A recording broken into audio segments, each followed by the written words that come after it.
انا بالنسبه للاخوان اللي غيبداو في حالي مبتدئين في الدومين، يعني ما خصكش دير في بالك بانك 240 بياسه هي اللي غتدخل منها الفلوس مثلا، غتصاير عليها تتولي تجاه.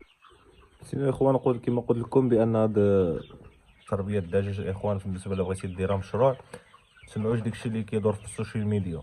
غتجي 200 دجاجه غتعطيك 150 بيضه في النهار، عندك 300 درهم، حيد 100 درهم د 1000 تبقى لك 200 درهم.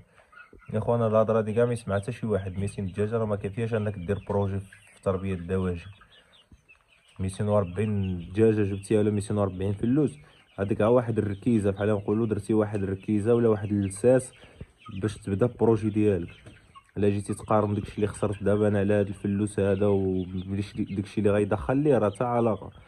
راه الاخوان بالنسبه للعلف ديالو راه كياكل لك خانشه في يومين ولا 3 ايام، خانشه دايره 220 درهم، هي هذيك النيت 100 درهم في النهار، حتى خسر عليها 3000 درهم في الشهر. بمدة 5 شهور ولا 6 شهور ملي غيوجد انت خاسر عليه ما عرف شحال، واحد 3 د الملايين ولا كدا، شحال غيعطيك؟ تسمى الاخوان هاد 200 في الدجاجة ولا 240 دجاجة ولا حتى 300 دجاجة، بنادم خصو يديرها كأنه واحد اللساس باش يبني البروجي ديالو.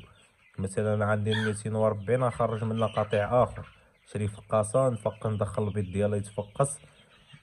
مثلا عندي انا هادي نديرو غير 120 دجاجه، عندي 120 فراج، 120 دجاجه تعطيني 80 بيضه في النهار، نجمعها مده 10 ايام راه تعطيني واحد 800 بيضه، ندخلها للفقاصه نفقسها، نخرج ديك 800 تما فاش كان انا كاس عندي 240 خرجت منها 800 فلوس مثلا. انا بديت كنكبر القطيع ديالي وهي غاده، يعني خصك واحد عام د الخدمه الاخوان باش تكبر القطيع عاد تشوف الربح. ما تقولش انا غنكبر هادشي هذا لا غدا يكبر غير يعطيني، راك ما غيعطيك والو. صدق بايع السلعه اللي عندك، بايع كلشي اللي عندك وما درتي والو الاخوان. بالنسبه للتجربه ديالي انا الشخصيه هي براسي مبتدئ في هاد الدومين، بديت بهادشي هذا وكنكتشف دابا.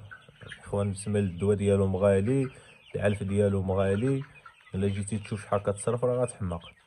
يعني شنو خصك دابا؟ تخدم عقلك. فاش تخدم عقلك؟ انا هاد 240 دجاجه عندي غيخرج لي واحد 100 فروج مثلا واللي باقي دجاجه، نشد انا داك الفروج ما عندي ما ندير به. ديك الفروج انا غير غيحمقني انا، وخصني نبدل الدم اصلا ما عندي ما ندير، خصني نبدل الدم غنبيع الفروج. غنحاول انني ندخل ديك راس المال اللي صايرت عليهم من العلف باش شريتهم باش كدا. بعتي ديك 100 فروج لي واحد 80 درهم ولا كدا، راه عندك واحد 8000 درهم.